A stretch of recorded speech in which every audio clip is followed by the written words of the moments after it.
একটা জিনিস আমার মাথায় কিছুতেই ঢোকে না যে রাফিনা সারা বছর এত ভালো খেলে তারপরও ব্যালন ডিওরের রেসে থাকে না, ফিফা বেস্ট প্লেয়ারের রেসে থাকে না। মানে কাহিনীটা কি? দেখেন, আসেন আমরা আবেগ দিয়ে না, যুক্তি দিয়ে এবং বাস্তবতা দিয়ে বোঝার চেষ্টা করি রাফিনা কি আসলে দুর্ভাগা, নাকি রাফিনার জন্য এটাই চূড়ান্ত বাস্তবতা। সেই জিনিসটা একটু খোঁজার চেষ্টা করি। প্রথমে আমি যে জিনিসটা বলি সেটা হচ্ছে যে ব্যালন ডিওরের ভোট কারা দেয়? ব্যালন ডিওরের ভোট দেয় হচ্ছে সাংবাদিক, কোচ এবং অধিনায়ক। দেখেন, সাংবাদিকরা ব্যালন ডিওরের ভোটের জন্য প্রথমে যেটা খুঁজে, একটা ন্যারেটিভ খুঁজে, একটা ক্যারেক্টার খুঁজে, যেই ক্যারেক্টারটা ওই টিমের বা ওই জাতীয় দলের মেইন ফেস, এই জিনিসটা ওরা খুঁজে। দেখেন, মেসির মধ্যে কিন্তু ওরা ওই ন্যারেটিভটা পাই, রোনালদোর মধ্যে ন্যারেটিভ পাই, এমবাপের মধ্যে ওই ন্যারেটিভটা পাই, ডেম্বেলের ক্ষেত্রেও ন্যারেটিভটা পাইছে এবার, কারণ পিএসজিতে সে যা করছে, মানে এটা ন্যারেটিভ খোঁজার মতনই। কিন্তু রাফিনার ক্ষেত্রে এই ন্যারেটিভটা তারা পায় না। কারণ আপনারা মানেন আর না মানেন, বার্সেলোনার কখনোই ম্যান হতে পারেন নাই রাফিনা এমন কখনোই হয় না যে রাফিনা না খেললে বার্সেলোনা হেরে যাচ্ছে, রাফিনা না খেললে বার্সেলোনার জঘন্য অবস্থা হচ্ছে, এরকম হয় নাই। কারণ বার্সেলোনাতে আরও অনেক খেলোয়াড় আছে যারা মেন হয়ে যেতে পারে, হয়ে যাচ্ছে। যেমন আপনাকে বলি লামিন ইয়ামাল, পেদ্রি, হ্যাঁ, এরা অনেক সময় মেন হয়ে যায়। সো সেই ক্ষেত্রে রাফিনা কখনোই বার্সেলোনা বা ব্রাজিলের মেন হতে পারে নাই। এই সাংবাদিকরা হচ্ছে এই ন্যারেটিভটা খোঁজে এবং এটাকে নিয়ে একটা গল্প তৈরি করে। সেই গল্পের কখনোই কেন্দ্রবিন্দু রাফিনা হইতে পারেন নাই। এটা হচ্ছে মেইন কারণ আমার কাছে মনে হয়। দ্বিতীয় কারণ হচ্ছে যে রাফিনাকে নিয়ে যেই মার্কেটিংটা করা হয়, ভাই, এর চেয়েও বড় মার্কেটিং অলরেডি বাজারে প্রচলিত আছে। লামিন ইয়ামালকে নিয়ে কিন্তু বার্সেলোনার সবচেয়ে বেশি মার্কেটিং করে আছে ফিফা বা আদার্স যেসব স্টাফরা আছে, তারা হচ্ছে বেশি মার্কেটিং করে। সো রাফিনাকে লামিন ইয়ামালের উপরেও তোলার সুযোগ রাখেনি।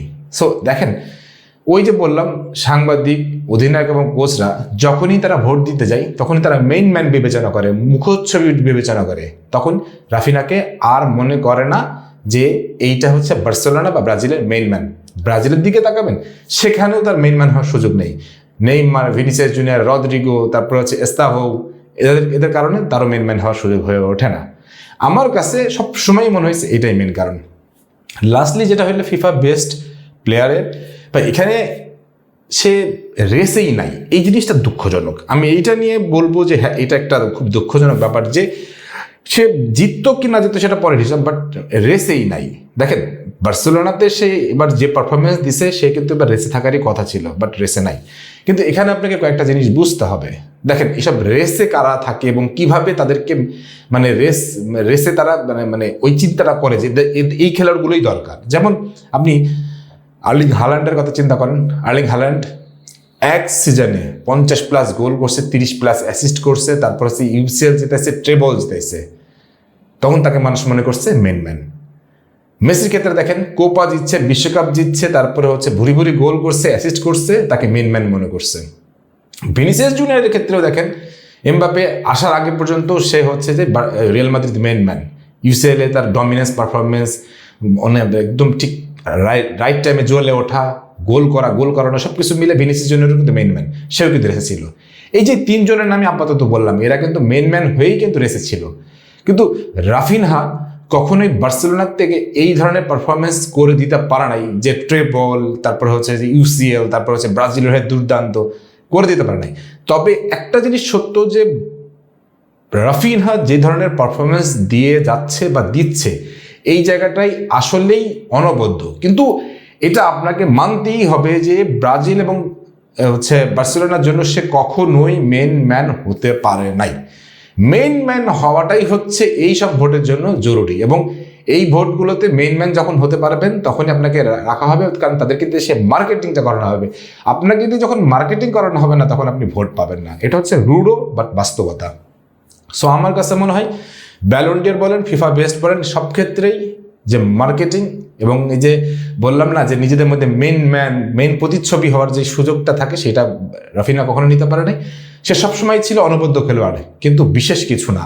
এই বিশেষ কিছু না হওয়ার কারণেই তার এই দুর্ভাগ্য সবসময় নিতে হচ্ছে। বাট দেখা যাক যে এই সিজনগুলোতে বা পরবর্তী সিজনগুলোতে সে বার্সেলোনার মেইন ম্যান হয়ে উঠতে পারেন কিনা, ব্রাজিলের মেইন ম্যান হয়ে উঠতে পারেন কিনা, এবং তার হাত ধরে ট্রেবল আসে কিনা, তার হাত ধরে ইউসিএল আসে কিনা। এইগুলো যখনই আসবে তখনই আমার কাছে কেন জানি মনে হয় রাফিনাকে মেইন ম্যান করা হবে, এবং ওই main man Ballon d'Or, FIFA best সব কিছুতেই মনোনীত হবেন এবং পুরস্কারও পেয়ে যেতে পারেন। এ ব্যাপারে আপনাদের মতামত জানতে চাই। সব ভালো থাকেন, সুস্থ থাকেন, আল্লাহ হাফিজ।